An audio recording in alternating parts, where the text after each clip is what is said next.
আজকে আমাদের মধ্যে অনেক মানুষ আছে যাদের ধারণা কোরআন হাদিস যারা পড়ে, কোরআন হাদিস যারা পড়ায়, বিশেষ করে মাদ্রাসায় যাদের সম্পর্ক, তারা না খেয়ে থাকে, তারা হাত পেতে খায়। ঠিক না? তারা না খেয়ে থাকে না, তারা সবচেয়ে পবিত্রটা খায়,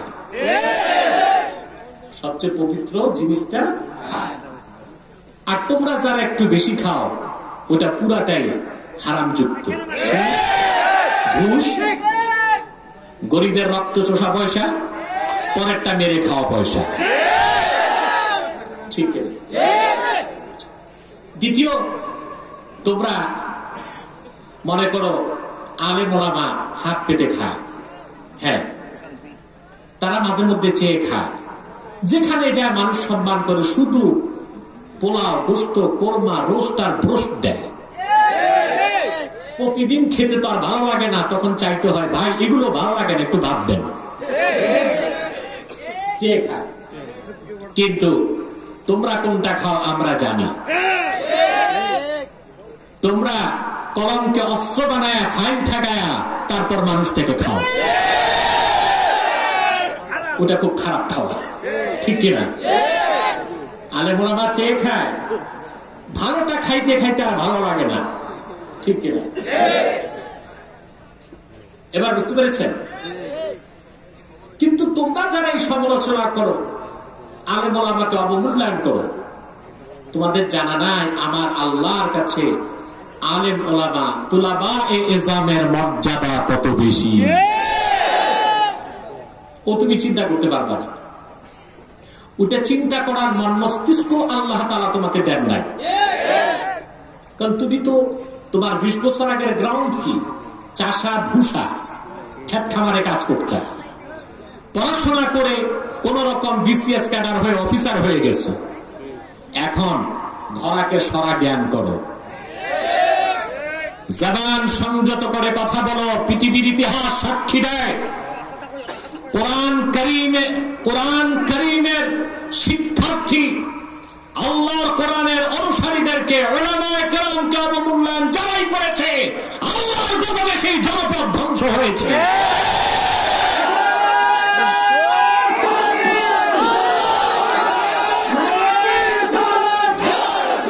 ইসলামের শত্রুরা, আমার ভাইরা,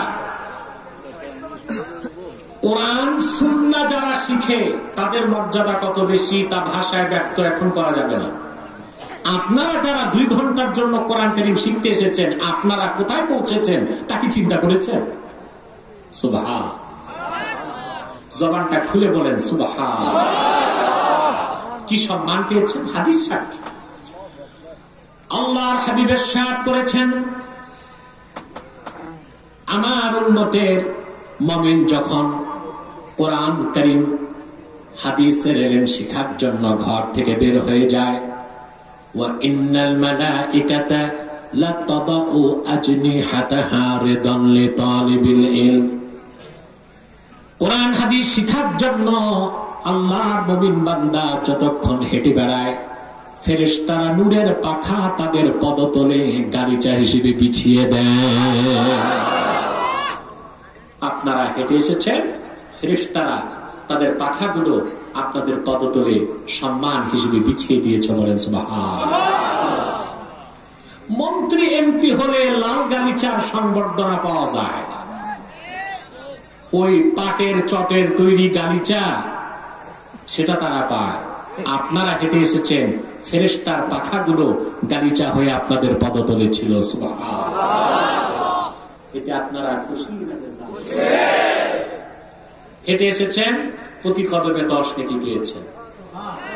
বসে আছেন, প্রতি শ্বাসে 10টি নেকি লেখা হচ্ছে। হযরত মোল্লা জিউন তিনি লেখেন,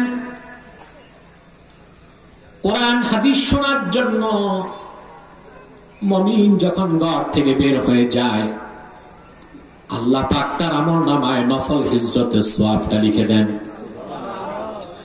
বাড়ি যাবার আগে যদি মৃত্যু হয়ে যায়, শহীদের খাতায় তার নামটা তুলে দেন। বাড়ি থেকে যত দূর মৃত্যু হয় ততটুক জায়গা কবরে আল্লাহ পাক তার জন্য জান্নাতের গুলিস্তান বানিয়ে দিবেন। খুশি আছেন? বেশি না কম? আমরা খুশি, মাবুদ খুশি, মাখলুকাত খুশি, কুল কায়নাত খুশি, ফেরেশতা কুল খুশি, সব খুশি, শুধু বেজার শয়তান। বেজার কে? আর শয়তানের চালাচামুন্ডারা। আর একটু বেজার কমিটি দেরি করে এসেছি।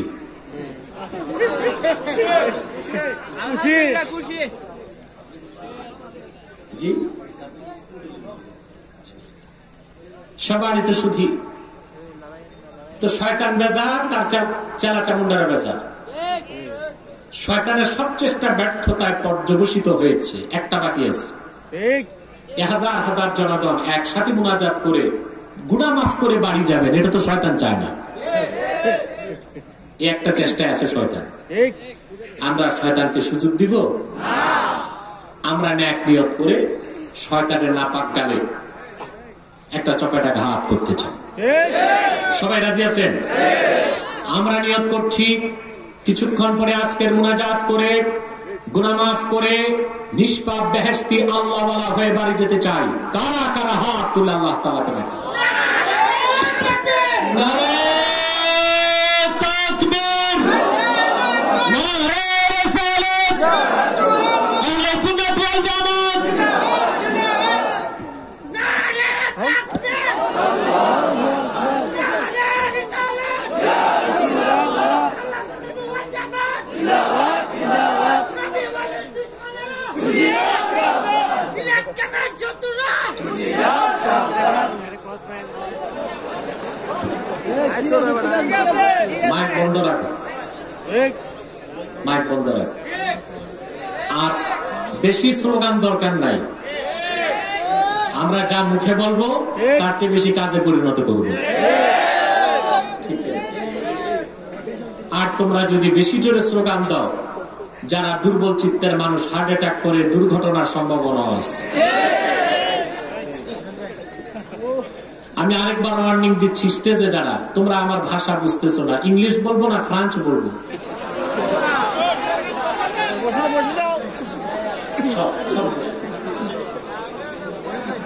প্রিয় ভাই বন্ধুগণ, আর দেরি নয়, সরাসরি মূল আলোচনায় প্রবেশ করছি। আমার সঙ্গে আপনারা পড়ুন। আউযু বিল্লাহি মিনাশ শাইতানির রাজীম। বিসমিল্লাহির রাহমানির রাহিম। ওয়াল আসরি ইন্নাল ইনসানা লাফি খুসর إلا الذين آمنوا وعملوا الصالحات وتواصوا بالحق وتواصوا بالصبر صدق الله العظيم قرون صدق الله العظيم وصدق رسوله النبي الكريم ونحن على ذلك من الشاهدين والشاكرين والحمد لله رب العالمين। সূরাটি শুরুতেই আল্লাহ পাক কসম করেছেন ওয়াল আসর, শপথ আসরের। শপথ আসর চিনেন? বলুন তো কখন? যোহরের পর আসে আসরের সময়। মুফাসসিরগণ তাদের মতগুলো উল্লেখ করেছেন। কেউ বলেছেন এখানে আসর অর্থ ওয়াক্তুল আসর, আসরের সময়। কেউ বলেছেন আসর দিয়ে আল্লাহ বুঝিয়েছেন ইয়াউমুস সাআহ, কিয়ামত দিবসকে। কেউ বলেছেন আসর অর্থ আদ-দাহর, যুগকে বলেছেন। সবচেয়ে নির্ভরযোগ্য তাফসীর করেছেন আব্দুল্লাহ ইবনে আব্বাস রাদিয়াল্লাহু তাআলা আনহুমা। তিনি বলেছেন আল ওয়াক্তু বা'দা যাওয়ালিশ শামসি ক্বাবলা গুরুবিহা, সূর্য পশ্চিম দিকে অস্তমিত হবার পরে পশ্চিমে ডুবে যাবার আগ পর্যন্ত যে ছোট্ট সময়, যখন আমরা 4 রাকাত নামাজ পড়ি, সেই সময়টিকে বলা হয় আসর। আল্লাহ পাক সে সময়টির কসম করে সূরাটিতে বক্তব্য শুরু করেছেন। সুবহান। প্রশ্ন হলো, লিমাযা আকসামাল্লাহু বিওয়াক্তিল আসর, আল্লাহ আসরের কসম করলেন কেন? এখানে রাতের কসম করতে পারতেন, একটু লম্বা, ঠিক কিনা? জোহর মোটামুটি টাইম, ঠিক কিনা? অন্যান্য জায়গায় করেছেন না? রাতের কসম, সকালের কসম, দুপুরের কসম, বিকালের কসম, সব সময়ের কসম তিনি করেছেন, যেমন কোরআনে অন্যত্র বলেছেন, কাল্লা ওয়াল কমরি ওয়াল লাইলি ইদ আদবারা ওয়াস সুবহি ইদা আসফার ইন্নাহা লা ইহদাল কুবার। না, চাঁদের কসম এবং রাতের কসম তা যখন পশ্চাৎগামী হয়, সুবহানাল্লাহ। সকালের কসম তা যখন উদ্ভাসিত হয়। তিনি রাতের কসম করেছেন, সকালের কসম করেছেন, সুবহানাল্লাহ। অন্যত্র কসম করেছেন, ওয়াদ-দুহা ওয়াল-লাইলি ইযা সাজা মা ওয়াদ্দা'আকা রাব্বুকা ওয়া মা ক্বালা। কসম হলো সেই দোহা, দোহা হলো জোহরের আগে, ঠিক জোহরের আগ সময় যখন আমরা আওয়াবিন নামাজ পড়ি, চাশতের নামাজ। কোন নামাজ? এশরাক। এশরাকের পর কি? চাশ। নাস্তার সময় নামাজ পড়েন, নফল নামাজ আছে না? ওটাকে হাদিসে আওয়াবিন বলা হয়েছে, মুসলিমে সালাতুল আওয়াবিনা হিনা তারমাদুল ফিসাল। আওয়াবিন নামাজ তখন যখন উটের বাচ্চা গরমে স্থির হয়ে যায়। আল্লাহ পাক বিভিন্ন সময়ের কসম কোরআন কারীমের মধ্যে করেছেন, ঠিক কিনা? সূরাতুল আসরে করলেন আসরের কসম। কোন সময়ের কসম? আমার দিকে তাকান, ভালো করে তাকান, ডানে বামে ডিস্টার্ব করবেন না। জায়গা পাচ্ছেন না যারা, দাঁড়িয়ে থাকুন। দাঁড়িয়ে থাকলে আমার মনে হয় সওয়াব বেশি পাবেন। আর যারা আগে এসছে তারাই বসবে, পরে যারা আসছে দাঁড়িয়েই তো থাকতে হবে, কি বলেন? শুনেছিলাম ঢাকাতে একটা বাস সার্ভিস ছেড়েছিল, ওখানে একই বাসে টিকিট ছিল 1 টাকা, 8 আনা, 4 আনা, বুঝলেন? তো যারা বুদ্ধিমান তারা 1 টাকার টিকিট নিয়ে বসলো, যারা একটু কম জ্ঞানী তারা 8 আনার টিকিট, আর বেশি চালাক যেগুলো, এগুলো 4 আনার টিকিট নিয়েছে। কিছু দূর যাওয়ার পর বাস বন্ধ হয়ে গেছে। কন্ডাক্টর হেডে গলায় ঘোষণা দিছে, 1 টাকার টিকিট যাদের বাসেই বসে থাকেন, 8 আনার টিকিট যাদের বাস থেকে নেমে দাঁড়িয়ে থাকেন, 4 আনার টিকিট যাদের বাস ধাক্কান।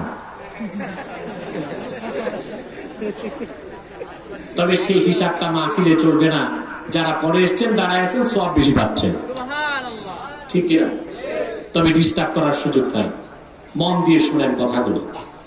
আল্লাহ পাক সময়ের কসম কেন করেছেন? সুবহানাল্লাহ। সময় হলো আল্লাহ সৃষ্টির মধ্যে অন্যতম একটি কুদরত। আজও বিজ্ঞান সময় যে কি তা খুঁজে পেল না। যতটুক পেয়েছে বিজ্ঞান, তার চেয়ে অনেক উন্নত, সমৃদ্ধ এবং চূড়ান্ত ব্যাখ্যা সময়ের ব্যাপারে কোরআন দিয়েছে বিজ্ঞানেরও 1500 বছর আগে। সুবহানাল্লাহ বলেন, সুবহানাল্লাহ। যেমন সময়ের ব্যাপারে আলবার্ট আইনস্টাইন নাম শুনেছেন? আধুনিক বিজ্ঞানের জনক বলা হয় আলবার্ট আইনস্টাইনকে। পুরনো বিজ্ঞানের জনক বলা হয় অ্যারিস্টটলকে। আধুনিক বিজ্ঞানের জনক বলা হয় আইনস্টাইনকে। মার্কিন বিজ্ঞানী, জন্মসূত্রে ইহুদি, কিন্তু তার জীবনে সবচেয়ে বেশি সে পড়ত আল্লাহর কোরআন। তার একটা থিসিস আছে, the space and time. The space and time. সে আজ থেকে 70 বছর আগে থিসিস লিখেছে যে সব জায়গায় সময় একরকম নয়। সব জায়গায় সময়, সে বলেছে একটা জাগতিক সময়, একটা মহাজাগতিক সময়। যেমন সে বলেছে কোন মানুষকে যদি একটি চোঙ্গার ভিতরে ভরা হয়, তারপর যদি ফোর্স ক্রিয়েট করা হয়, লোকটি উপরের দিকে যাবে। তার গতি যদি সেকেন্ডে 7 কিলোমিটার হয়, ঘন্টায় 29,000 কিলোমিটার গতিতে মানুষটি মহাশূন্যে যদি যেতে থাকে, পাওয়ার অফ গ্রেভিটেশন, মধ্যাকর্ষণ শক্তি তাকে আটকাতে পারবে না। এক সময় দূরবর্তী কোন নক্ষত্রে যে এসে থাকবে 2 বছর, পৃথিবীতে ফিরে আসলে লোকটি দেখবে তার বয়স পার হয়েছে 2 বছর, পৃথিবীর বয়স পার হয়েছে 200 বছর। স্থান সময় ভিন্ন ভিন্ন। এটা কি আইনস্টাইন বলেছে 2টা সময়, একটা জাগতিক একটা মহাজাগতিক। আইনস্টাইনের জন্মের 1500 বছর আগে মুহাম্মদ সাল্লাল্লাহু আলাইহি ওয়াসাল্লামের উপর অবতীর্ণ কোরআনে আল্লাহ কি বলেছেন, তা যখন দেখলো বিজ্ঞান, তার চক্ষু কপালে উঠে গেছে।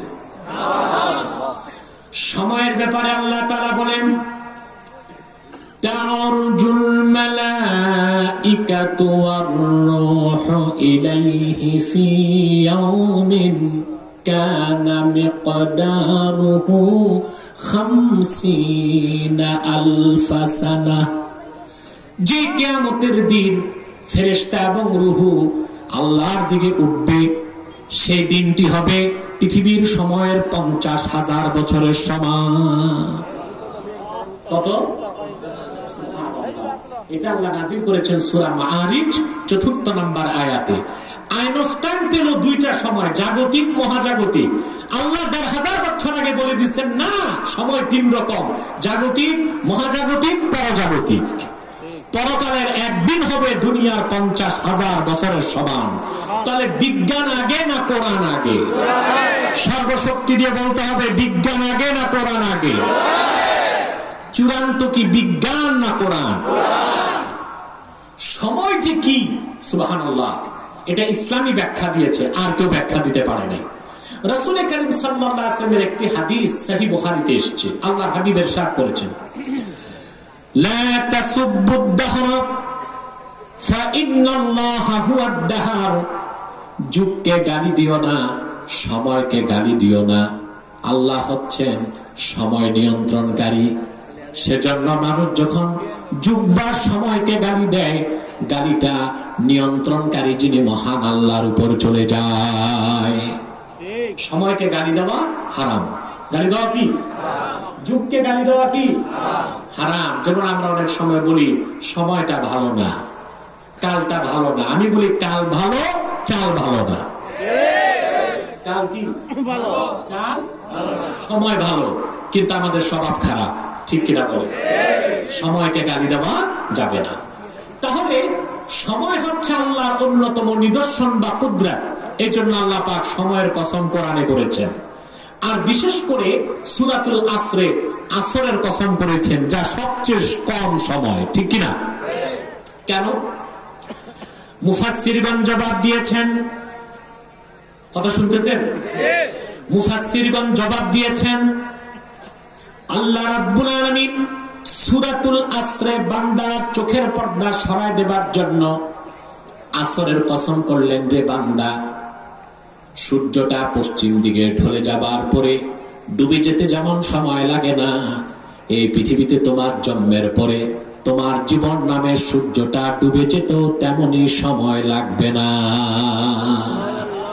মানুষের দৃষ্টি তিনি আকর্ষণ করলেন, তোমার সময় খুব কম, আমি তোমাকে 4টা কাজ দিয়েছি। সুবহানাল্লাহ বলেন। কয়টা কাজ? কর্মসূচি কয়টা? 4টা। আল্লাহ 4টা দফা দিয়েছেন মানুষকে। কয়টা? আমাদের দফার শেষ নাই, এক এক দলে এক এক দফা, 10 দফা, 8 দফা, 20 দফা, দফায় দফায় জীবন রফা, ঠিক কিনা? কিন্তু আল্লাহ তাআলা দফা দিয়েছেন কয়টা? যারা বলে 4টা। মাইকের আওয়াজ বোঝা যাচ্ছে? তো তোমরা মাতো না কেন? বুঝা যাচ্ছে? আল্লাহ তাআলা কর্মসূচি কয়টা দিচ্ছেন? সময় কম, সময় কম। পরীক্ষার সময় আপনাকে সময় দেওয়া হয় 3 ঘন্টা। কয় ঘন্টা? 3 ঘন্টা। জোরে বলো। 3 ঘন্টা। লিখতে হবে আপনাকে, প্রচুর পরিমাণ লিখতে হবে, ঠিক কিনা? ঠিক মতো লিখতে পারলে আপনি পাস করবেন। আর এই সময়টিতে যদি লিখতে না পারেন, আপনি ফেল করবেন, ঠিক কিনা? আল্লাহ পাক আমাদেরকে সময় দিয়েছেন কম, খুবই কম সময় দিয়েছেন। কত কম সময়? একটা কচ্ছপ বাঁচে 250 বছর, আর একটা মানুষ বাঁচে 70-80 বছর। আমার তো মনে হয় না গোটা হবিগঞ্জে 100 বছর বয়সের 10টা লোক দূরবীন দিয়ে খুঁজে পাবেন।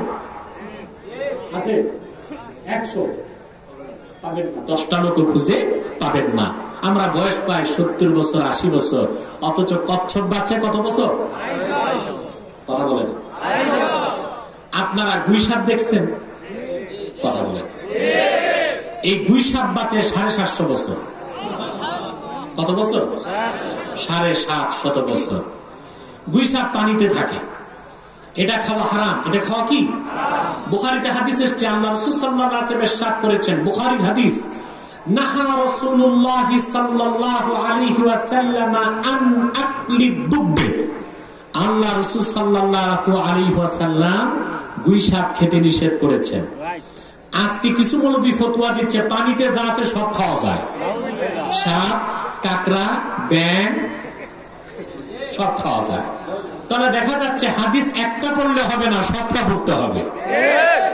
স্পষ্ট হাদিস এসছে গুইসাপ খাওয়া কি নিষেধ। তাহলে পানিতে যা আছে সবই যদি খাইতে হয়, তাহলে গুইসাপ, কুমির, কেঁচো, তারপরে সাপ, কচ্ছপ, কাকড়া সবই খাইতে হয়, ঠিক কিনা? আমার মনে হয় মৌলভী সাহেবরা চাইনিজদের সাথে চুক্তিবদ্ধ হয়েছে, কারণ চায়নারা এমন কিছু নাই যে বাদ দেয়, সব খায়। তাদের সাথে তাদের একটা কানেক্টিভিটি খুঁজে পাওয়া যেতে পারে। বলছিলাম গুইসাপের কথা। এই গুইসাপ বাঁচে 750 বছর, থাকে পানিতে, কিন্তু পানি মুখে পান করে না। সুবহানাল্লাহ বলবেন। গুইসাপ পানি মুখে পান করে না, এটা হাদিসের ব্যাখ্যা করতে আমি পেয়েছি। সে মুখে পানি পান করে না, শুধু 35 বছর পর এক ফোঁটা পেশাব করে। আমি চিন্তা করলাম পানি ছাড়া বাঁচে কেমন করে, চিন্তা করে পেয়েছি। আল্লাহ তাআলা পানি তৈরি করেছেন H2O, হাইড্রোজেনের 2 অণু, অক্সিজেনের 1 অণু দিয়ে আল্লাহ তাআলা পানি তৈরি করছেন। এখানে ফিজিক্স কেমিস্ট্রির ছাত্র আছেন না আপনারা? পদার্থ রসায়ন পড়েছেন, আছেন তো? আমি তো এই ফিজিক্স কেমিস্ট পড়েছি 25-26 বছর আগে, সব তো মনে নাই। কথা মিলতেছে আমার? কথা বলেন। তোমরা যদি না মাতো আমি তো ভাববো ঘুমাচ্ছ। H2O, হাইড্রোজেনের 2 অণু, অক্সিজেনের 1 অণু দিয়ে আল্লাহ কি বানাইছেন? পানি। তো গুইসাপ পানি খায় না, ঠিক বাতাস তো নেয়। সে তার পেটের মধ্যে হাইড্রোজেন আর অক্সিজেনকে মিক্স করে তার প্রয়োজনীয় পানিটা বানায় নেয়। সুবহানাল্লাহ। এটা বাঁচে কত বছর? আর মানুষ বাঁচে? তাহলে বোঝা যায় বয়স বেশি হইলে বড় জ্ঞানী হওয়া যায় না। বাংলাদেশে এক বুদ্ধিজীবীর শোচনীয় পরাজয়, আরেক বুদ্ধিজীবী প্রশ্ন তুলেছে আমার বয়স কম। আমি বলেছি দেখো, ভেড়ার বাচ্চা 50 বছর বাঁচলো, ভেড়াই থাকবে। বাঘের বাচ্চা একদিন বয়স হলো, সেটা বাঘের বাচ্চা।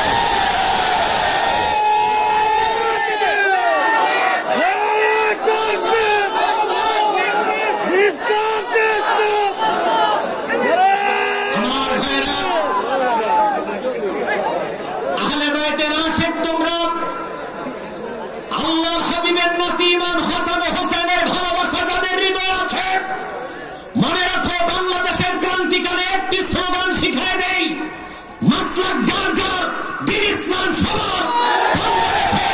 দ্বীন ইসলামের বিপক্ষে কাফের মুশরিক বেঈমানদের সমস্ত চক্রান্তকে মাটির সাথে ধূলিসাৎ করে দিতে সকল মাসলাকের উলামায়ে কেরামকে ঐক্যবদ্ধ হতেই হবে। বাংলাদেশে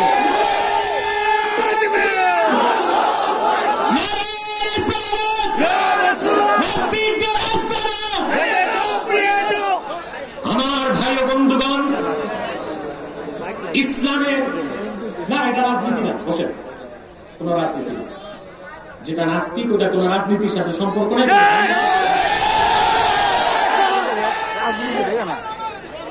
তোমরা বেয়াদব। আমি বলেছি মাইক বন্ধ রাখতে। বসে আবারও বলছি বসে, বসে যাও। তোমরা আমার কথা না শুনলে মাইক ছেড়ে দিব। পুলিশ ভাইরা ছাড়া কেউ দাঁড়াবে না, সবাই বসে যাবে। আবার স্লোগানটি মনে করায় দিচ্ছে, মাসলাক যার যার, দ্বীন ইসলাম সবার। দ্বীন ইসলাম যখন থাকবে দেশে, আমরা আমাদের সুন্নাত প্রতিষ্ঠা করতে পারবো।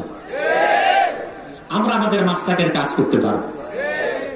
বাংলাদেশে এখন একদল চক্রান্ত করছে ডি ইসলামাইজেশন, অর্থাৎ ইসলাম মুক্ত বাংলাদেশ কিভাবে করা যায়। যদি সেই ক্ষেত্রে তোমাদের দৃষ্টি না থাকে, এমন অন্ধকার ভবিষ্যৎ তোমাদের দেখতে হবে যে অন্ধকারের ঘুমট কালো মেঘ কোনোদিন তোমাদের মাথার উপর থেকে সরবে না। সবকিছুর ঊর্ধ্বে আমাদের কাছে দিন ইসলাম, ঠিক কিনা? তারপর যার মাসলাক তার কাছে, যার মাসলাক। আমার টুপি এটা আমার টুপি আমি তোমাকে চাপাই দিব না। তোমার টুপি তোমার টুপি আমাকে পড়তে তুমি বাধ্য করো না, ঠিক কিনা? তোমার পীরের সবক তুমি পালন করো, আমার পীরেরটা আমি পালন করব, ঠিক কিনা? যদি মৌলিক ক্ষেত্র থেকে দৃষ্টি সরিয়ে মাসলাক দিয়ে দ্বন্দ্ব সংঘাত বাউন্ডারি ক্রস করে, তারা ইসলামের শত্রুরা হচ্ছে বিষাক্ত নখরদারি শকুন। তারা সুযোগ পেলে আমাদের সকল মাসলাকের আলেমদের গোশত খুবলে খুবলে খাবে। মনে থাকবে কথা? অবস্থা বুঝে ব্যবস্থা নিবা, অবস্থা বুঝে।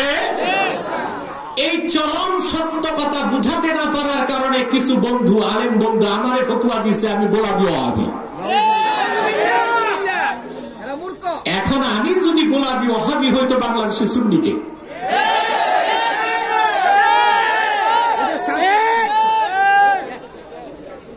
ভাইরা বুঝার চেষ্টা করো, দেশে যখন দ্বীন ইসলাম প্রতিষ্ঠিত হবে সবার মাসলাক ঠিক থাকবে, সবার পীর ভালো থাকবে, সবার লোকজন ভালো থাকবে, ঠিক কিনা? সবার মাথায় টুপি থাকবে, দাড়ি থাকবে। দ্বীন ইসলাম যদি না থাকে, দাড়িও থাকবে না, টুপিও থাকবে না, কোথায় যাবে পাস করলি, কোথায় লম্বা, কোথায় গোল, একটাও তো থাকবে না। কথা বলেন। আজকে আমরা মাসলাক ভাগ করেছি টুপি দেখে, ওনার করলি 5টা, আমার 7টা, আমারটা লম্বা তারটা গোল, আমারটা সাদা তারটা কালো। টুপির ক্ষেত্রে লাল সারা যে রঙের মঞ্চ আপনি লাগান, যত দামি টুপি পরবেন তত ভালো লাগবে। কথা বলেন না? যত দামি টুপি পরবেন তত ভালো লাগবে। কিন্তু এখানে যদি আপনি বাঁকা চোখে তাকান, টুপি তো আমার মতো না, সালাম দেওয়ার আগে টুপি দেখে, মিলে কিনা? ঠিক। সালাম দেওয়ার আগে কুর্তা দেখে, আমার দরবারের কুর্তার মতো কুর্তা কিনা। জুব্বা এবার বোতাম গোনে, বোতাম কি 1টা না 3টা, কানি কাটা না বন্ধ। ভাই, ইসলাম তো আপনার এই কঠোরতা দেয় নাই। আপনার লেবাসটা কাফের মুশরিকের মতো না হলেই চলবে।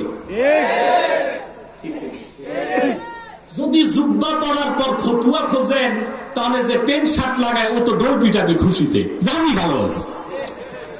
জুব্বাও নাই, ফতুয়াও নাই, জুব্বাও নাই। এই কথাগুলো বুঝেন? কথা বলেন। তাহলে বয়সের দ্বারা যোগ্যতা নির্ণীত হবে না যোগ্যতা দিয়ে? জ্ঞানের মানদণ্ড বয়স না শিক্ষা? জোরে বলেন। এটার জবাব আর আমার দেবার প্রয়োজন হয় নাই। বাংলাদেশের কোরআন প্রিয় মুসলমানরা ওইসব বুদ্ধিজীবীকে ঝাড়ু দিয়া সোশ্যাল মিডিয়াতে পিটাইয়া দুরস্ত করে দিচ্ছে।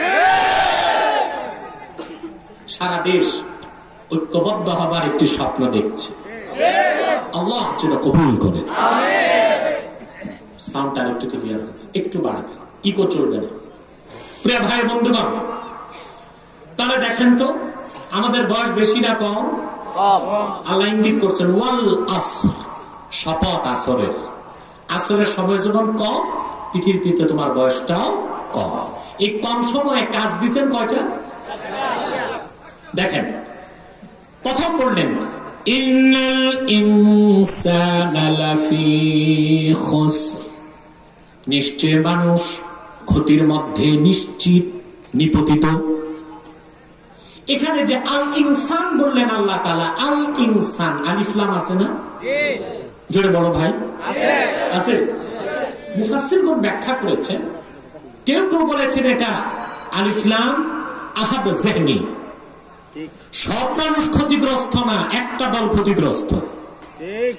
12 থেকে 14টি তাফসিরের মধ্যে আমি দেখেছি রুহুল মাআনিতে, এটা হানাফিদের তাফসীর, মাহমুদ আলুসি রাহমাতুল্লাহ তিনি বলেছেন আমরা এটাকে আলিফ লাম লিল জিন্স ধরতে পারি, অর্থাৎ সব মানুষ ক্ষতিগ্রস্ত। এটার ব্যাখ্যা খুব সুন্দর। প্রত্যেকটি মানুষই ক্ষতিগ্রস্ত, তবে মুমিনের ক্ষতি আর কাফেরের ক্ষতি এক না, পার্থক্য আছে। মুমিনের ক্ষতি আর কাফেরের ক্ষতি এক না। কিরকম? আমি একটা উদাহরণ দিব। আপনার কাছে 10 লাখ টাকা পুঁজি, কত লাখ? ব্যবসা করে আপনার তো ব্যবসা ভুলে যাচ্ছেন, সুদ খাইতে খাইতে ব্যবসা ভুলে যাচ্ছে মানুষ। সুদ এত খাচ্ছে মানুষ, সুদ ব্যবসার কথা এখন মনে নেই। সুদের নাম হচ্ছে ব্যবসা, এটার নাম লভ্যাংশ, এটার নাম ইন্টারেস্ট, এটার নাম বিজনেস, ঠিক কিনা বলে? সুদ জঘন্যতম হারাম, এটা ব্যবসা নয়, সুদ হলো অভিশাপ। সুদ কি? যারা বলেন সুদ কি? অভিশাপ।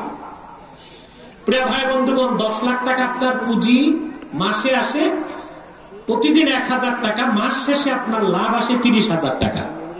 কত? আল্লাহ না করুন ঘটনা চক্রে 3 দিন হরতাল হইল। আপনার আবার বললেন না আমি হরতাল মনে দিচ্ছি আপনাদেরকে, মনে করেন হইল। হরতাল মানে যে জিনিস সব জিনিসের তাল নষ্ট করে, তার নাম হরতাল। একটি রাষ্ট্র বেঁচে থাকতে 4টা জিনিস লাগে: এক্সপোর্ট, ইম্পোর্ট, ট্রান্সপোর্ট এবং প্রোডাক্ট, উৎপাদন। কত জিনিস? যেটা বলেন আমদানি, রপ্তানি, উৎপাদন, পরিবহন। হরতাল দিলে এই 4টা বন্ধ হয়ে যায়, তখন দেশের ক্ষতি হয়। কি হয়? এখন মনে করুন হরতাল হয়ে গেল 3 দিন, মাস শেষে দেখলেন 3 দিন ব্যবসা বন্ধ ছিল, আপনার লাভ হয়েছে 27,000 টাকা। কত? কত ক্ষতি হয়েছে? কথা বলেন, এটা কেমন ক্ষতি? ক্ষতি না লাভের ক্ষতি? জোরে বলতে হবে। এটা কি? আবার পক্ষান্তরে মনে করুন আপনার হবিগঞ্জ সদর থেকে ট্রাক ভর্তি মাল উঠালেন 10 লাখ টাকা। কত টাকা যাচ্ছে? এটা ঢাকা যাত্রাবাড়ি।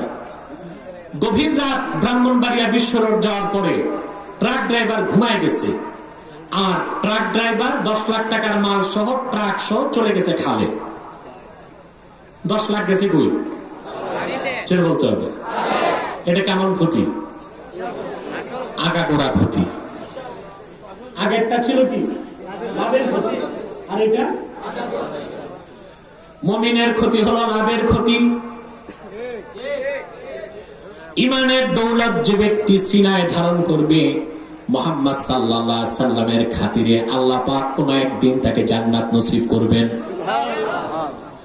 অপরদিকে যারা বিশ্বাসী কাফের, ইমানের দৌলত থেকে বঞ্চিত, এই পৃথিবীতে কোনো নেক আমল তার কাছে আসবে না, পরকালে অনন্তকালের জন্য সে জাহান্নামে জ্বলবে।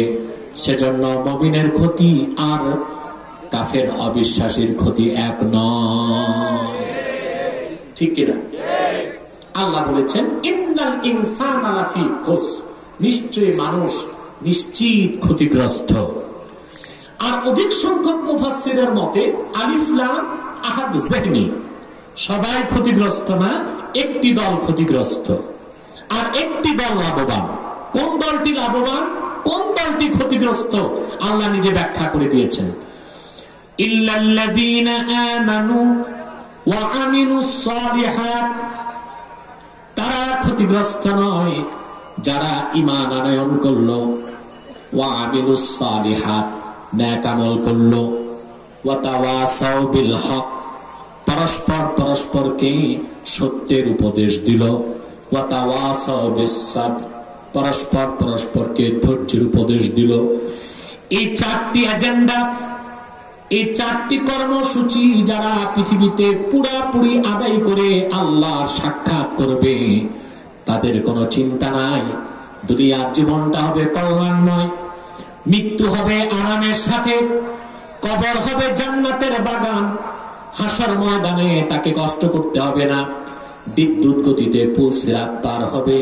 সে ব্যক্তি মৃত্যুর পর আল্লাহর জান্নাতের মেহমান হয়ে যাবে।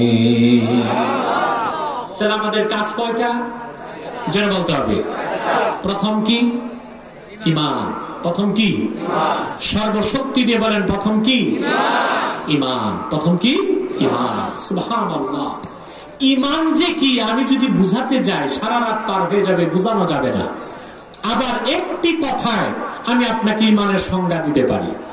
ইমাম আজম আবু হানিফা রাহমাতুল্লাহ লিখেছেন, ঈমান হলো মুজাররাদু তাসদীকিন নবী মুহাম্মদ সাল্লাল্লাহু আলাইহি সাল্লাম। শুধু মুহাম্মদ সাল্লাল্লাহু আলাইহি সাল্লামকে বিশ্বাস করার নাম হলো ঈমান। একটু জোরে বলেন সুবহানাল্লাহ। তাহলে কি বোঝা যায়?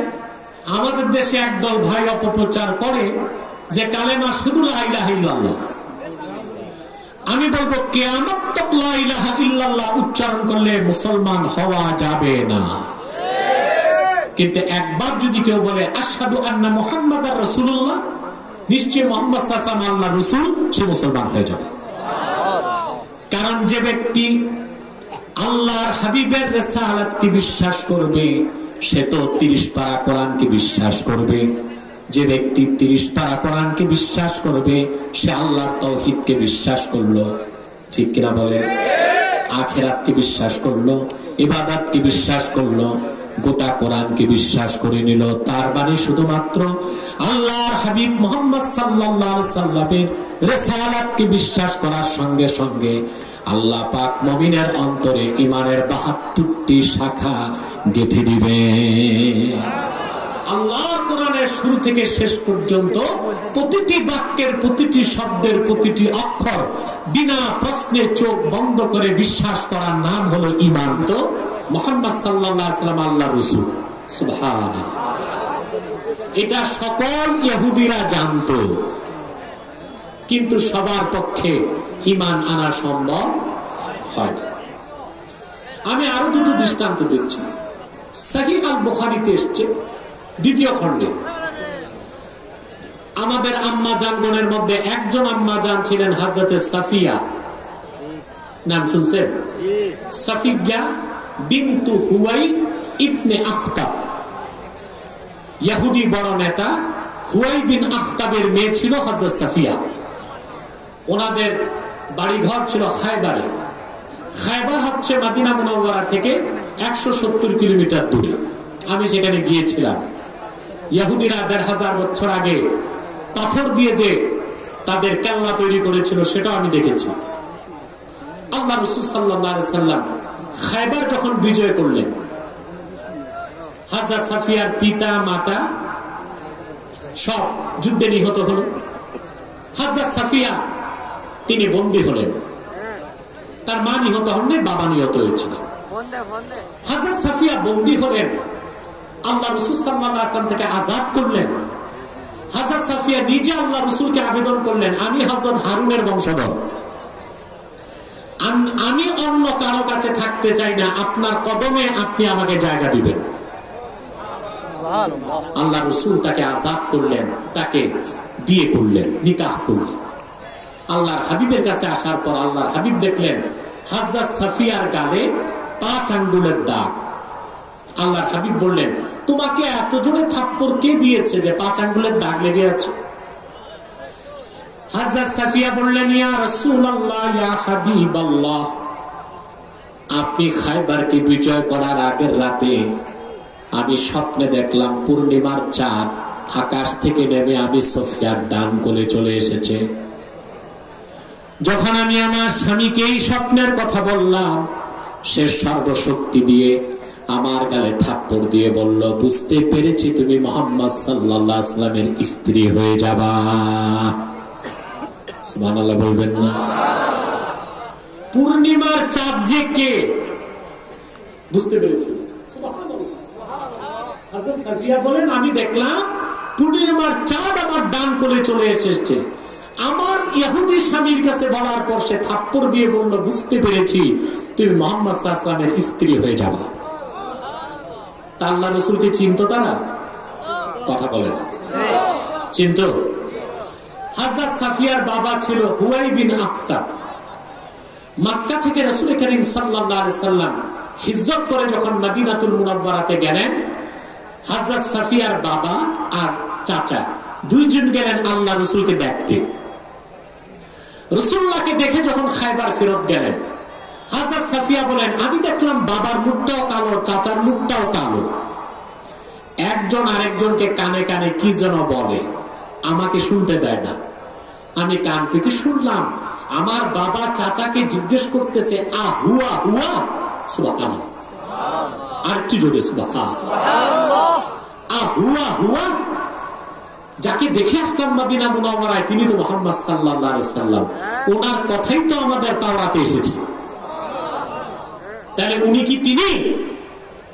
আমার চাচা জবাব দিল, মুসার মালিক আল্লাহর কসম, তাওরাতে যার কথা বলা হয়েছে ইনি সেই মুহাম্মদ সাল্লাল্লাহু আলাইহি ওয়াসাল্লাম। চাচা জিজ্ঞেস করলেন, বাবা জিজ্ঞেস করলো চাচাকে, আমাদের এখন করণীয় কি? ঈমান আনবো না বিরোধিতা করব? আমার চাচাকে বাবা জবাব দিল, ঈমান আনবো না, বিরোধিতা করার সিদ্ধান্ত নিলাম। রাসূলুল্লাহকে চিনতো তারা? কথা বলেন, চিনতো? এক ইহুদি যুবক মদিনা মুনাওয়ারায় রাসূলুল্লাহর কাছে বেশি বেশি আসতো। একদিন দেখা গেল যুবকটি আর আসতেছে না। আল্লাহ রাসূল সাল্লাল্লাহু আলাইহি ওয়াসাল্লাম সাহাবায়ে কেরামকে জিজ্ঞেস করলেন, যুবকটি কোথায়? সাহাবায়ে কেরাম বললেন, যুবকটি অসুস্থ হয়ে গেছে, মনে হয় আর আপনার কাছে আসতে পারবে না। রাহমাতুল লিল আলামিন নবিকুল সম্রাট মুহাম্মদ সাল্লাল্লাহু আলাইহি ওয়াসাল্লাম সাহাবায়ে কেরামকে বললেন, সাহাবীরা চলো যুবকটিকে আমরা তার বাড়িতে যেয়ে দেখে আসি। মানবতা আর মানবাধিকার পৃথিবীর কোন ধর্ম তন্ত্র মন্ত্র শিখায় নাই, তা শিখিয়েছেন বিশ্ব মানবতার মুক্তির দূত নবী কুল সম্রাট মুহাম্মদ সাল্লাল্লাহু আলাইহি সাল্লাম। ঠিক কিনা বলেন? ইহুদি যুবককে দেখার জন্য রাসূল করিম সাল্লাল্লাহু আলাইহি সাল্লাম তার বাড়িতে গেলেন। যুবক ইহুদি রাসূলুল্লাহকে দেখেই শোয়ার থেকে বসে গেল, তার চোখ থেকে পানি ঝরছে। আল্লাহর হাবিব সাল্লাল্লাহু আলাইহি সাল্লাম যুবকটিকে লক্ষ্য করে বললেন, যুবক তুমি অনেক বেশি আমার খেদমতে দিয়েছো, আমার কথাগুলো মনোযোগ দিয়ে শুনেছো, আমাকে মহব্বত করেছো, কিন্তু মনে রেখো কাল কিয়ামতের দিন আমি রাসূল তোমার কোনো উপকার করব না। রাসূলুল্লাহ তাকে পরোক্ষভাবে ঈমানের দাওয়াত দিলেন। ঠিক কিনা বলেন? আমরা সাক্ষী, যুবকটি একবার রাসূলুল্লাহর চেহারা মুবারকের দিকে তাকায়, আরেকবার আকাশের দিকে তাকায়, মৃত্যুর সময় চলে এসেছে, মালাকুল মউত নেমে আসে কিনা, আরেকবার তার ইহুদি পিতার দিকে তাকায়। যুবকের বাপ ইহুদি যুবককে ডেকে বলল, আমার কলিজার টুকরা সন্তান, আমার দিকে তাকাবার দরকার নাই, আকাশের দিকে তাকাবার দরকার নাই, আতে আবুল কাসেম মুহাম্মদ সাল্লাল্লাহু আলাইহি সাল্লাম তুমি দেরি করো না, আল্লাহর হাবিব মুহাম্মদ সাল্লাল্লাহু আলাইহি ওয়াসাল্লামের কাছে মুসলমান হয়ে যাও। যুবকটি বলল, হাতি ইয়াদাক উবাইউকা ইয়া রাসূলুল্লাহ, হে রাসূল আপনার নূরের হাতটা বাড়িয়ে দিন, আমি মুসলমান হয়ে যাব। আল্লাহর হাবিব সাল্লাল্লাহু আলাইহি ওয়াসাল্লাম নূরময় হাতটি বাড়িয়ে দিলেন, সেই হাতে হাত রেখে ইহুদি যুবক মুসলমান হয়ে গেল। সাহাবায়ে কেরামকে নিয়ে আল্লাহর হাবিব সাল্লাল্লাহু আলাইহি সাল্লাম মসজিদ নববীতে আসার সঙ্গে সঙ্গে শুনলেন, খবর চলে আসলো, এই মাত্র যে ইহুদি ইসলাম কবুল করেছে সে আর দুনিয়ায় বেঁচে নাই, মৃত্যুবরণ করে আল্লাহর সাক্ষাতে চলে গিয়েছে। আল্লাহর হাবিব সাল্লাল্লাহু আলাইহি ওয়াসাল্লাম সাহাবায়ে কেরামকে বললেন, সাহাবীরা শোনো, জলদি করে যাও, তার গোসলের ব্যবস্থা করো, তাকে কাফন পরাও, জানাজা হবে, আমি রাসূল নিজে তার জানাজার নামাজে ইমামতি করব। সাহাবায়ে কেরাম গোসল দিলেন, কাফন পরিধান করায় দিলেন, লাশ নিয়ে আসতেছে লোকজন জান্নাতুল বাকির দিকে, সেখানে জানাজা হবে।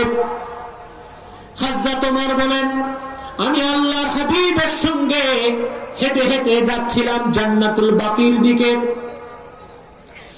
আমি দেখলাম রাসূলুল্লাহ সাল্লাল্লাহু আলাইহি ওয়াসাল্লাম যখন হেঁটে গেলেন জানাজা পড়াতে, পুরা পায়ের তালু মাটিতে রাখলেন না, বৃদ্ধাঙ্গুলের উপর ভর করে করে হেঁটে গেলেন। জানাজা শেষ আমি জিজ্ঞেস করলাম, ইয়া রাসূলুল্লাহ, ইয়া হাবিবাল্লাহ, এই যুবকের জানাজার নামাজ পড়াবার সময় আপনি পড়াবার আগে যখন হেঁটে গেলেন, আমি দেখলাম আপনি পুরা পায়ের তালু মাটিতে রাখেন নাই, বৃদ্ধাঙ্গুলিতে ভর করে হেঁটে গিয়েছেন, তার কারণ কি? নূর নবী আমার জবাব দিলেন, রে ওমর, এই মাত্র কিছুক্ষণ আগে যে ইহুদি ঈমান এনে মুসলমান হয়েছে, তার জানাজার নামাজে শরীক হবার জন্য আকাশের সব দরজা আল্লাহ পাক খুলে দিয়েছেন। এত বেশি ফেরেশতা মদিনা মুনাওয়ারার মাটিতে নেমে এসেছে তার জানাজা পড়তে। মা কাদারতু আন আদা বাতিনা কাদামাইয়া বিন কাসরাতিল মালায়েকা, ফেরেশতার আধিক্যের কারণে মদিনা মুনাওয়ারার মাটিতে আমি রাসূল পুরা পায়ের তালু রাখার জায়গা পাই নাই। মুসলমান, এর নাম ঈমান। এর নাম কি? জোরে বলো কি? ঈমান। হাদিসের ব্যাখ্যা এসেছে যে যুবকটি মুসলমান হবার পরই মরে গেল, লাম ইউসাল্লি সালাতান ওয়া লাম ইয়াসুম ইয়াওমান ওয়া লাম ইয়াতাসাদ্দাক দিরহামা, ঈমান আনার পরে যুবকটি এক ওয়াক্ত নামাজ পড়ে নাই, সময় পায় নাই। কথা বুঝো না? একদিন রোজা রাখে নাই, সময় আসে নাই। একটি দিরহাম সদকা করে নাই, হাতে টাকা ছিল না। ঈমান আনলো, পরিপূর্ণ ঈমান নিয়ে বিদায় নিল, আল্লাহ পাক মৃত্যুর সাথে সাথে তার জন্য জান্নাতের দরজা খুলে দিলেন। তাহলে আমরা কি ওইরকম ঈমান চাই? যারা বলতে হবে চাই। তাহলে ঈমান আনার পরে পুরা কোরআনকে বিশ্বাস করতে হবে, শব্দে শব্দে, অক্ষরে অক্ষরে, ঠিক কিনা বলে? কোরআন বিশ্বাস করবেন কি যুক্তি তর্কের ভিত্তিতে, না চোখ বন্ধ করে? আমাদেরকে প্রতিগতিশীলরা গালি দেয় আমরা ধর্মান্ধ। আমরা কি ধর্মান্ধ? জি, এক অর্থে ধর্মান্ধ। ধর্মান্ধ মানে যে ব্যক্তি ধর্মকে বিশ্বাস করে চোখ বন্ধ করে বিনা দলিলে। এই অর্থে আমরা ধর্মান্ধ হতে পারি, কারণ ইসলামকে বিশ্বাস করার ক্ষেত্রে আমরা কোনো দলিল তালাশ করি না। আবার আমাদেরকে গালি দেয় আমরা মৌলবাদী। আমরা কি? আমরা মৌলবাদী? জি অবশ্যই। আপনি দেখেন নাই লাইভ শো? আমার ব্যাখ্যাটা মেনে নিছে কিনা কথা বলেন। রেনেসাঁ বিপ্লবের পর ইউরোপে খ্রিস্টানরা দুই ভাগ হয়ে গেল, একটা প্রোটেস্ট্যান্ট, একটা ক্যাথলিক, একটা গির্জাপন্থী আর একটা রাষ্ট্রপন্থী। গির্জাপন্থী খ্রিস্টান যারা গোড়া, তারা বলল আক্ষরিক অর্থে বাইবেল ঐশ্বরিক, ঈশ্বরের বাণী। যারা রাজনীতিবিদ তারা বলল না, অক্ষরে অক্ষরে বাইবেল ঈশ্বরের বাণী না। আমরা বলি বর্তমান বাইবেল কোন অর্থে ঈশ্বরের বাণী না। এটা হয়েছে হযবরল।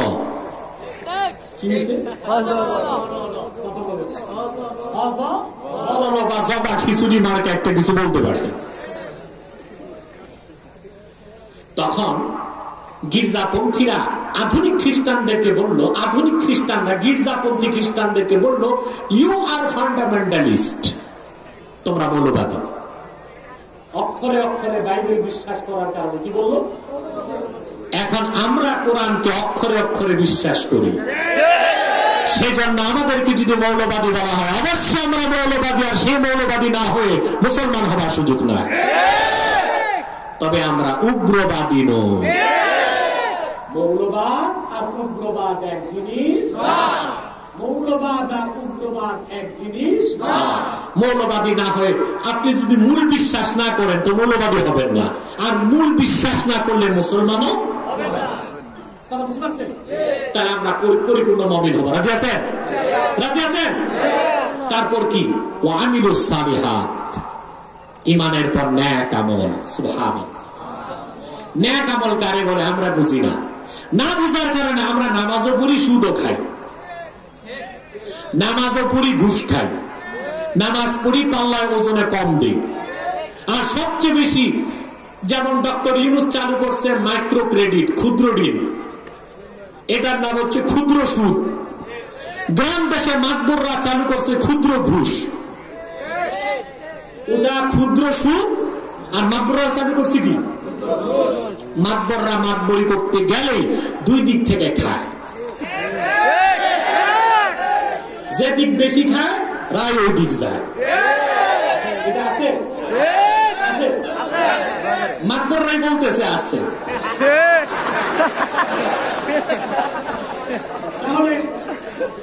ইউনূস সাহেব আমাদেরকে দিচ্ছে মাইক্রো ক্রেডিট, ক্ষুদ্র ঋণ মানে ক্ষুদ্র সুদ। আর আমার দেশের পঞ্চায়েত গুলোতে চলতেছে ক্ষুদ্র ঘুষ। আবার মাতবর সাহেব নামাজও পড়তেছে, আবার শোনা যায় হজও করছে। কথা বলে, তার মানে সে নেক আমল বুঝে নাই। নেক আমলের ব্যাখ্যা হলো ইমতিসালুল আওয়ামির ওয়া ইজতিনাবুন নাওয়াহি। কোরআন হাদিসের সব হুকুম মানা, সব নিষেধ ছাড়া। যে নামাজ পড়বে সে সুদ খাবে না, যে হজ করবে সে ঘুষ খাবে না, যে রোজা রাখবে সে পাল্লায় ওজনে কম দিবে না, যার মুখে দাড়ি থাকবে, সুন্নতের আমল থাকবে, সে আরেকজনের জায়গায় দুই হাত ঢুকবে না। আমাদের দেশে কেস মামলা এত বেশি কেন? আমাদের মধ্যে প্রতারণা বেশি। উচ্চ আদালতে যে মামলা জমে গেছে ফাইল, তার যদি নিয়মতান্ত্রিক রায় হয় তো প্রায় 200 বছর সময় লাগবে। কত বছর? 200 বছর। যদি এগুলো রায় সব হয় নিয়ম মোতাবেক কত বছর লাগবে? এখন আপনি মামলা করবেন, আপনার নাতির ঘরের পুঁথি যাইয়া মামলায় জিততেও পারে, ঠকতেও পারে। তার কত বছর পরে? কেন এত মামলা? কেন মুসলমানে এত মামলা থাকবে কেন? মুসলমানকে আল্লাহ তাআলা কোরআন দিয়েছে, সুন্নাহ দিয়েছে, এর মানদণ্ডে সে বিচার করবে কোনটা ন্যায় কোনটা অন্যায়, কোনটা সত্য কোনটা মিথ্যা, কোনটা জায়েজ কোনটা নাজায়েজ। শুধু কয়েক ওয়াক্ত নামাজ পড়লে আপনি নেককার হবেন না। আমলে সালেহ মানে সৎ কাজগুলো করতে হবে, অসৎ কাজগুলো ছাড়তে হবে। মনে থাকবে? কয়টা কাজ গেল? কয়টা? জোরে মাতো। কাজ দিচ্ছেন কয়টা আল্লাহ তাআলা? 3 নাম্বার কাজ ওয়াতাওয়াসাউ বিল হক। সুবহানাল্লাহ, হকের দাওয়াত। এই যে আমাদেরকে বলা হয় আলেমরা এত কথা বলে কেন? তা আলেমরা কথা বলবে না, বলবে কি? আলেমকে কথা বলার স্বাধীনতা দিয়েছেন স্বয়ং আল্লাহ রাব্বুল আলামিন। কে দিয়েছেন? আল্লাহ। 2টা আয়াতে আল্লাহ স্বাধীনতা দিয়েছেন। কয়টা আয়াতে? জোরে বলেন। আল্লাহ পাক বলেন ইয়া আইয়ুহাল্লাযীনা আমানুত্তাকুল্লাহা ওয়া কুলু কাওলান সাদীদা।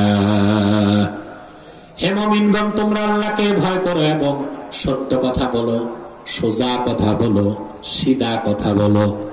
তবে আমাদের দেশে কথা যত সিধা, কারো কারো হয় অসুবিধা। ঠিক কি? তখন কি হয়? সেন্সর করা হয়, এটা বলবেন এটা বলবেন না। এই যে এখানে লিখে দিছে জান্নাত জাহান্নামের বর্ণনা, মানে এর বাইরে কিছু বলা না। লিখতে হবে কোরআন সুন্নায় যা আছে সব বলেন, তাহলে ওয়াজে ওয়াজ হবে, আওয়াজ হবে না। ঠিক কিনা বলেন? সে ওয়াজের দ্বারা সমাজ ও রাষ্ট্রের পরিবর্তন আসবে। আপনি জানেন রাষ্ট্রের চেয়ে বড় সমাজ। আমরা সমাজ ঠিক করব, অটোমেটিক রাষ্ট্র ঠিক হয়ে যাবে। রাষ্ট্র বড় না সমাজ বড়?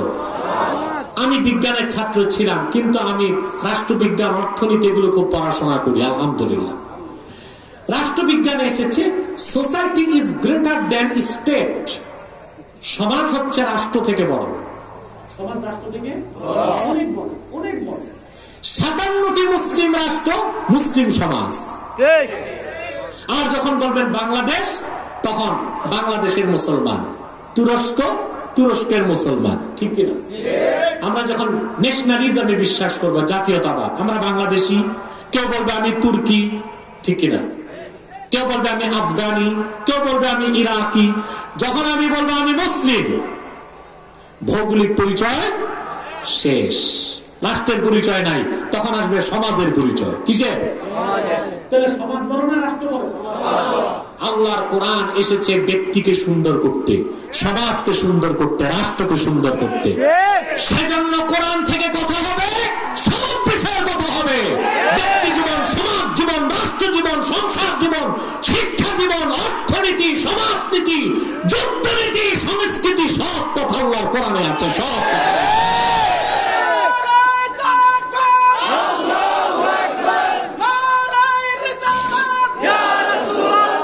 আমার প্রিয় ভাই বন্ধুগণ, 3 নাম্বার কাজ কি? ওয়াতাওয়াসাউ বিল হক, আই আওসা বা'দুহুম বা'দাম বিল হক। মুমিনগণ পরস্পরকে সত্যের উপদেশ দিবে, হকের দাওয়াত দিবে। কিসের দাওয়াত?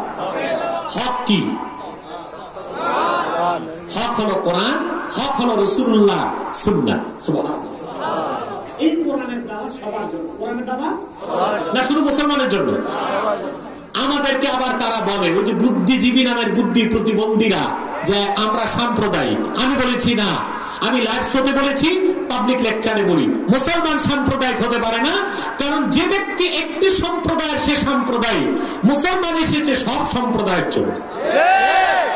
কোরআন শুধু মুসলমানের জন্য নয়, কাফের মুশরিকের হেদায়েতের জন্য এসেছে। ঠিক কিনা? আল্লাহ পাক কোরআন কারীমে বলেছেন, শাহরু রমাদানাল্লাযী উনজিলা ফীহিল কুরআনু হুদাল লিন্নাস। এই কোরআন পৃথিবীর সকল যুগের, দেশের, বর্ণের, বংশের মানুষের জন্য হেদায়েতকারী। বলেন সুবহানাল্লাহ। আর আমরা মুসলমান, শুধু মুসলমানের জন্য না, সবার জন্য। এই কোরআন কারীমে আল্লাহ বলেছেন, কুনতুম খায়রা উম্মাতিন উখরিজাত লিন-নাসি তা'মুরুনা বিল মা'রুফি ওয়া তানহাউনা আনিল মুনকার। উম্মতে মুহাম্মাদী, তোমরাই সর্বশ্রেষ্ঠ জাতি। তোমাদেরকে বের করা হয়েছে লিন-নাস, সমগ্র মানব জাতির কল্যাণে। বলেন সুবহানাল্লাহ।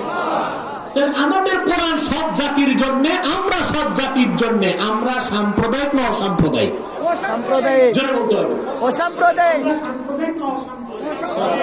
আমাদের কাজ, আমাদের চেতনা, আমাদের দাওয়াত, আমাদের মিশন সব সম্প্রদায়ের কল্যাণে। বলেন সুবহানাল্লাহ।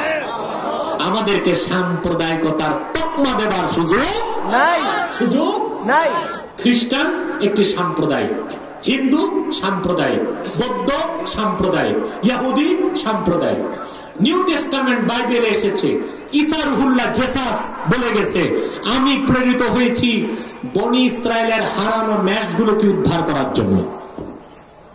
তাহলে তিনি বলে দিলেন তিনি শুধু বনি ইসরায়েলের জন্য এসেছিলেন। ঠিক কিনা? তারপরও ডেট ফেল হয়ে গেছে। ঠিক কিনা? ইসলাম আসার পর সবার ডেট কি? ফেল। ঠিক কিনা? কোন একটি ধর্ম অন্য সম্প্রদায়ের কল্যাণের কথা নাই, শুধু নিজ সম্প্রদায়ের কথা। শুধু ইসলাম বলেছে সকল সম্প্রদায়ের কথা, কোরআন বলেছে সকল সম্প্রদায়ের কথা। বলেন সুবহানাল্লাহ। জোরে বলেন সুবহানাল্লাহ। এই জন্য আল্লাহ আমাদের তৃতীয় কাজ দিয়েছে, আমরা পরস্পরকে সত্যের দাওয়াত দিব।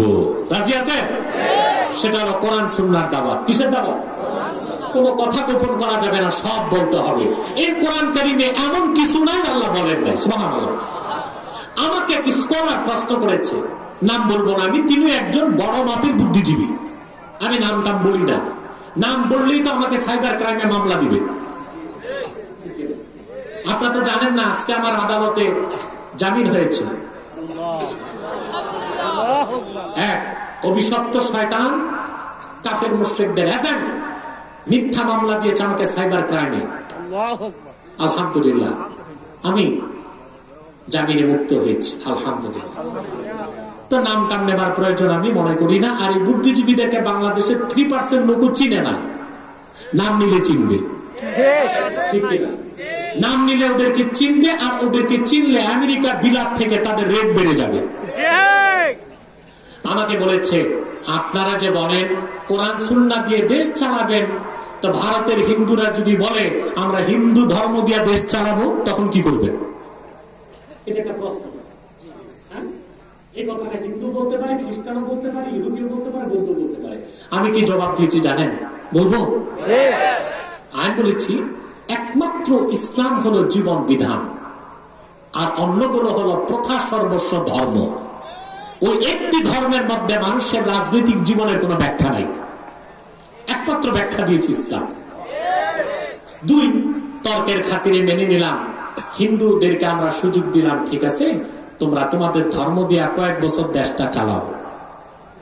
এখন ধর্ম দিয়ে দেশ চালাবার অর্থ সেই ধর্মের মূল গ্রন্থের বিধান কায়েম করা নাকি? আর হিন্দু ধর্মের সবচেয়ে প্রসিদ্ধ, তাদের কাছে অথেন্টিক বই হলো বেদ। বেদের যেটা উর্দু সংস্করণ ভারতের বানারস থেকে ছাপে, ওখানে লেখা আছে ভগবান কি কোই আক্স नहीं है, অর্থাৎ যে ঈশ্বর, ওনার কোনো আক্স নাই, মূর্তি নাই, ওনার কোনো ভাস্কর্য হতে পারে না, প্রতিচ্ছবি হতে পারে না। এখন যদি হিন্দু ধর্ম দিয়ে তারা দেশ চালাতে চায়, প্রথমেই ধর্মগ্রন্থের আইন অনুযায়ী পূজা মণ্ডপ আর মূর্তি সব ভাঙতে হবে। এখন ধর্ম দিয়া দেশ চালাবে না ধর্মের জাত রক্ষা করবে? ধর্মের জাত রক্ষা করবে।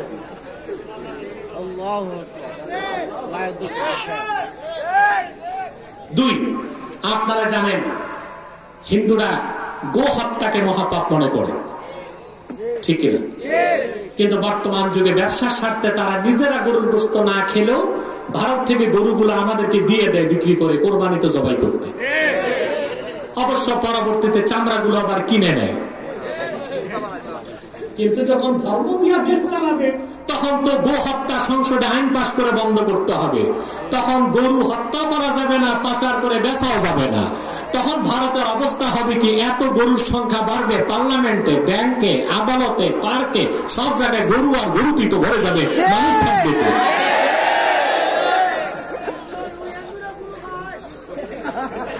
কথা বলো না, বসো। প্রিয় ভাই বন্ধুগণ, যদি বলেন ইহুদি ধর্মের লোককে ধর্ম দিয়া দেশ চালাও, ইহুদিদের যদি বলি, তারা নবী মানে 2 জনকে। একজন হলো ডেভিড, যাকে আমরা বলি দাউদ আলাইহিস সালাম। ওল্ড টেস্টামেন্টে ওনার নাম হচ্ছে কিং ডেভিড, রাজা ডেভিড, দাউদ আলাইহিস সালাম। বাইবেল এসেছে ওল্ড টেস্টামেন্টে তিনি 390টি বিয়ে করেছেন, অবশ্য কোরআন বলেছে 100। আমরা কোরআনেরটাই বিশ্বাস করি, ঠিক না? এখন ধর্ম দিয়া দেশ চালালে নবীর আদর্শ মানতে হবে। তাহলে তাদের প্রত্যেক ইহুদিকে রাষ্ট্রীয় ভাবে আইন করতে হবে যেন কমসে কম 100টি করে বিয়ে করে। তাদের মানুষের জীবন চলবে?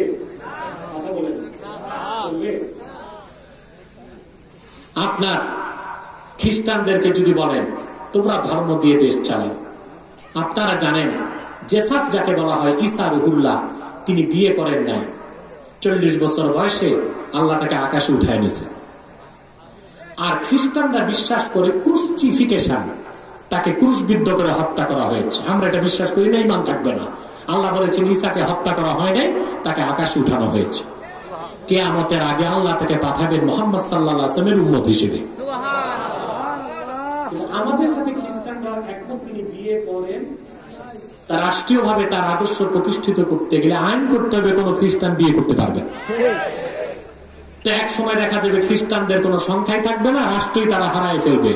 কারণ রাষ্ট্র হতে 2টা জিনিস লাগে, নির্ধারিত ভূখণ্ড আর নির্ধারিত সংস্কৃতি ও ভাষার জাতি। জাতি আছে, ভূখণ্ড নাই, রাষ্ট্র নাই। ভূখণ্ড আছে, জাতি নাই, রাষ্ট্র না। তাহলে তারা ধর্ম দিয়ে দেশ চালাতে গেলে দেশ বলতে কিছু থাকবে না। রইল বৌদ্ধ ধর্ম। বৌদ্ধ ধর্মের অন্যতম নীতি জীব হত্যা মহাপাপ। তারা রাষ্ট্র ক্ষমতায় বসলে চোর, ডাকাত, হত্যাকারী এদেরকে কোনো শাস্তি দিতে পারবে না। দেখা যাবে অপরাধ এত বাড়বে, দেশ থাকবে ভালো মানুষের হাতে না, সব চোর ডাকাতের হাতে। একমাত্র কোরআন সুন্নাহ দিয়ে মুসলমান সমাজ, রাষ্ট্র চালাবার ক্ষমতা রাখে বলেন সুবহানাল্লাহ। সেই জন্য কোরআনের দাওয়াত সার্বজনীন।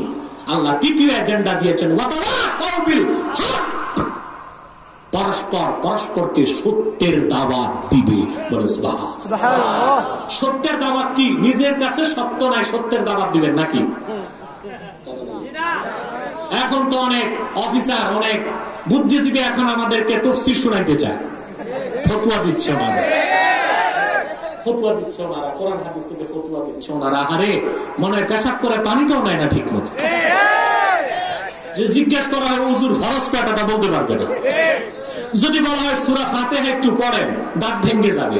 যদি বলেন একটু তরজমা করেন, বেহুশ হয়ে যাবে। ফতুয়া দেয় কোরআন হাদিস থেকে, না এই কাজ আপনার না, এই কাজ আলেম ওলামা, ঠিক কিনা বলেন? 4 নাম্বার কাজ ওয়াতাওয়াসাউ বিস-সাবর, পরস্পর পরস্পরকে ধৈর্যের উপদেশ দিবে। বলেন সুবহানাল্লাহ। আপনি যখন কোরআন সুন্নাহর কথা বলবেন, কোরআন সুন্নাহ ভিত্তিক জীবন গঠনের প্রত্যয় নিবেন, আপনার উপর আঘাত আসবে, হিংসুক হিংসা করবে, নিন্দুক নিন্দা করবে, অত্যাচারী অত্যাচার করবে, জালেম জুলুম করবে, তিরস্কারকারী তিরস্কার করবে, শাসকের রক্তচক্ষু, হিংসুকের হিংসা, নিন্দুকের নিন্দা, শয়তানের ওয়াসওয়াসা, সবকিছুকে ডিফেন্স দিতে হবে ধৈর্যের মহৎ গুণের মাধ্যমে।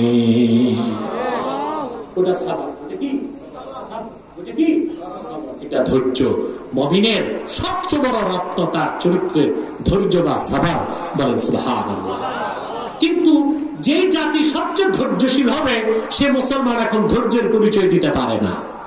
মনে করলে এখানে তো কোনো সিন্নি নামাজের ব্যবস্থা নেই, আছে? এত মানুষকে দিবে কোত্থেকে সিন্নি নামাজ? সমস্যা। যদি সিন্নি নামাজ দেওয়া হয়তো, 10টা রাখা হইতো, আপনারা নিয়ে নিয়ে খান, কজন পাইতো?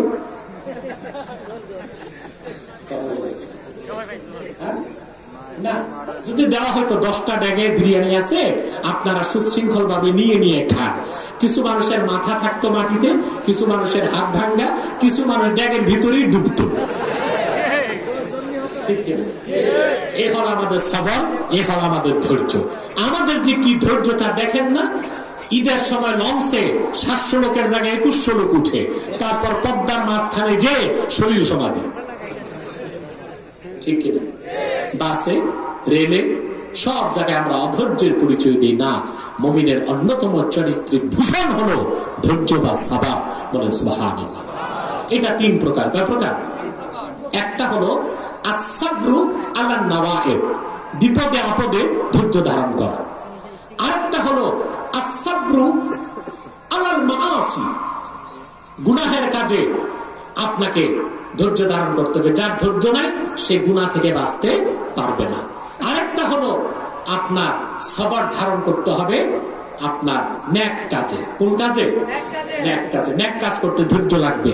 যার ধৈর্য নাই ও দেখবেন মসজিদে বেশি সময় থাকতে পারে না। স্টেডিয়ামে যে 3 ঘন্টা খেলা দেখবে, ওর চুলকানি হয় না। ইমাম সাহেব যদি 5 মিনিট দেরি করে নামাজে, তার হাঁচি, কাশি, ঢেকুর, চুলকানি, অ্যালার্জি সব শুরু হয়ে যায়, ঠিক কিনা? আমাদের সমাজে যে লোকটা কারোর সাথে পারে না, তার মাতব্বরি চলে ইমাম সাহেবের সাথে, ঠিক কিনা?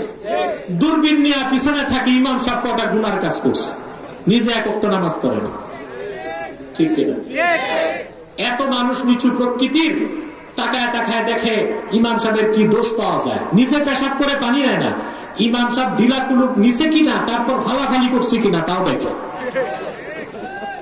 কেন? সমাজের সবচেয়ে অ্যারিস্টোক্রেট পার্সন হলো ইমাম, সবচেয়ে দামি ব্যক্তি হলো ইমাম, ঠিক কিনা বলে? ইমাম সাহেবকে কথা শোনান, বেতন দেন কত? দারোয়ানের বেতন দেন 7,000 টাকা, ইমামের বেতন 3,500 টাকা। দারোয়ানের মর্যাদা অত দিতে পারলেন না। আমি বলবো প্রত্যেকটি মহল্লার জামে মসজিদের বাংলাদেশে ইমামের সর্বনিম্ন বেতন হতে হবে 10,000 টাকা। রেশন হবে ফ্রি, আর তার বউ রাখার জন্য ক্লোনি দিতে হবে। ঠিক আছে? পারবেন ইনশাআল্লাহ? চেষ্টা করবেন। আমার মনে আপনারা কাজটা শুরু করেন হবিগঞ্জে, চেষ্টা করলে পারবেন ইনশাআল্লাহ। তো আমরা অধৈর্য হয়ে যাই মসজিদে গেলে। কোথায় গেলে? মসজিদে গেলে। অধৈর্য হয়ে যায় তারাবির নামাজ পড়তে গেলে, ঠিক কিনা? অধৈর্য হয়ে যায় ওয়াজ মাহফিলে গেলে। আমাদেরকে ধৈর্য ধারণ করতে হবে দিনের কাজে, গুনাহ থেকে বাঁচার ক্ষেত্রে, নেক আমলের ক্ষেত্রে। পারবেন কি ইনশাআল্লাহ? আল্লাহ পাক কবুল করুন, মঞ্জুর করে বলুন আল্লাহুম্মা আমিন। আসুন আমরা একটু দুরূদ সালাম করে দোয়া করি, যেন আল্লাহ পাক আমাদের দোয়াকে কবুল করেন। সাল্লাল্লাহু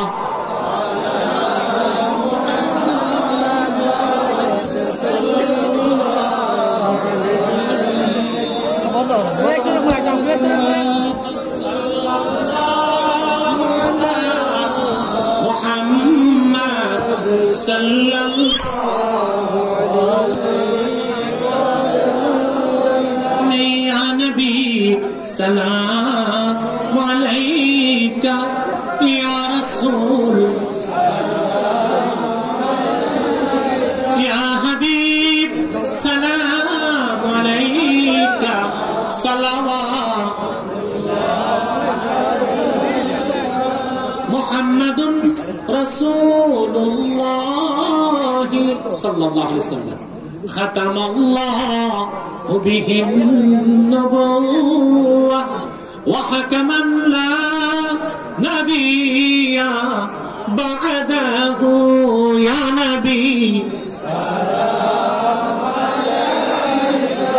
या रसूल या हबीब सलाम अलैका सलावत बलगल उला बिकमालिही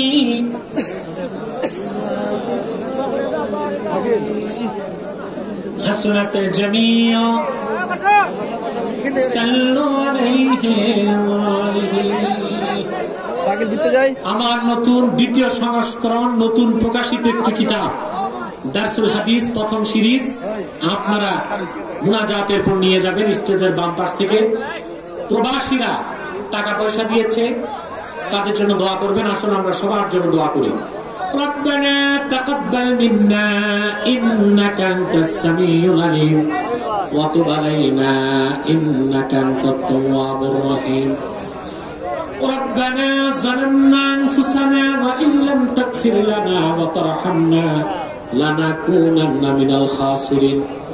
আল্লাহ তাআলা গভীর রাতে তোমার অসংখ্য নেককার ইমানদার দিনদার মুমিন মুসলমান বান্দা নিয়ে পর্দার আড়ালের মা বোন নিয়ে হাত তুলেছি।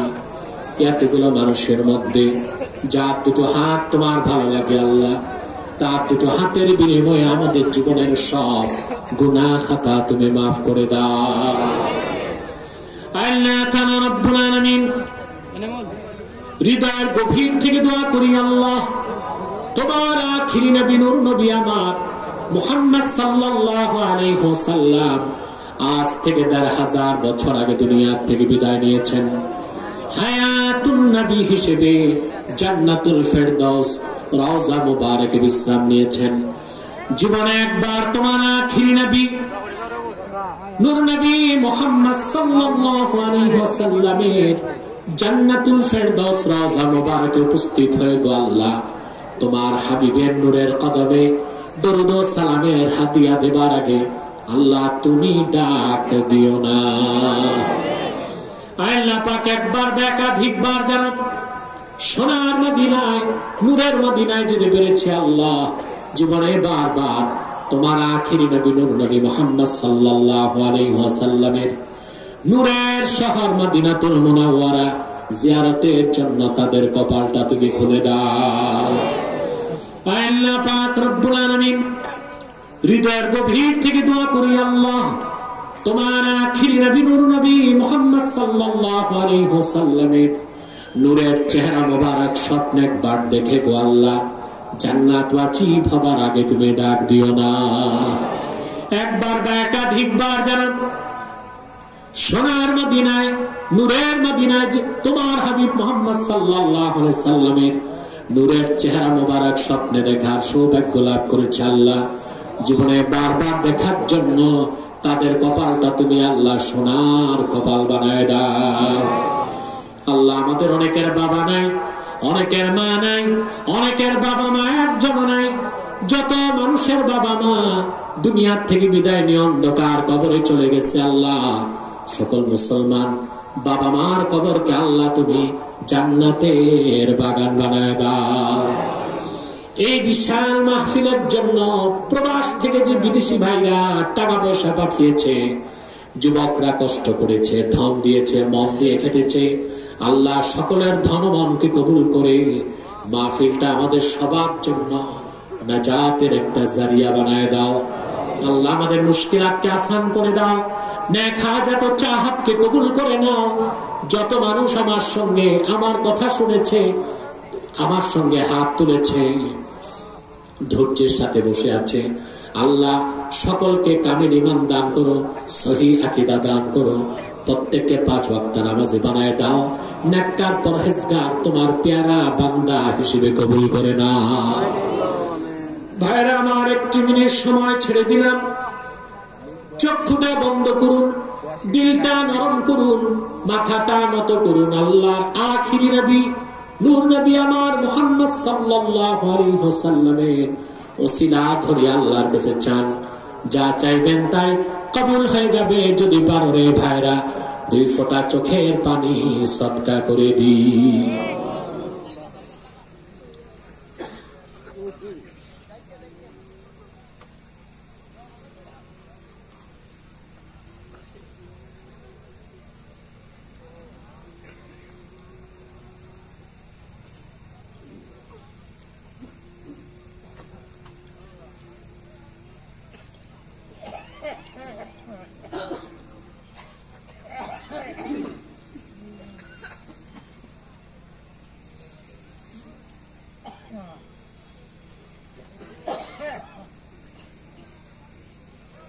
আল্লাহ আজকে মাহফিল কবুল করে, আল্লাহ আপনি সবগুলোকে ন্যায় হায়াত দান করুন। আমিন।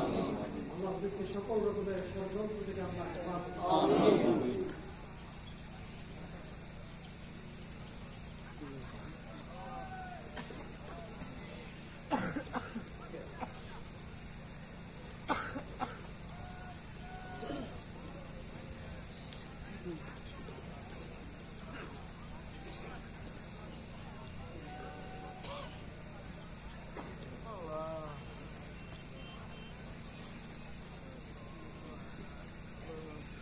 ইয়া আল্লাহ, এই এলাকার প্রশাসনের জন্য দোয়া করি, যারা এত সুন্দর মাহফিলের জন্য ব্যবস্থা করে দিয়েছে।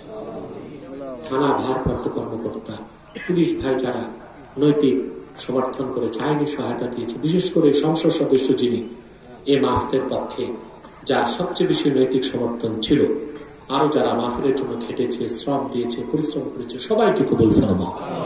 আমার যুবক ভাইদেরকে আল্লাহ তোমার দ্বীনের সৈনিক হিসেবে কবুল করে নাও।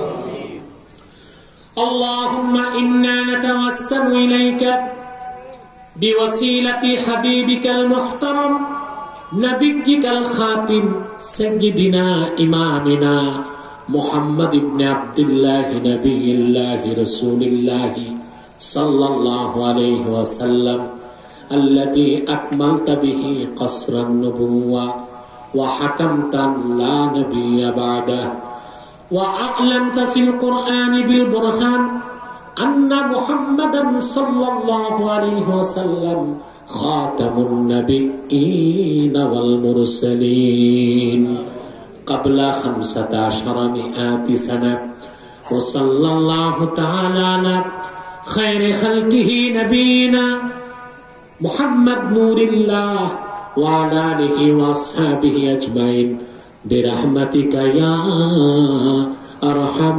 الراحمين। السلام عليكم।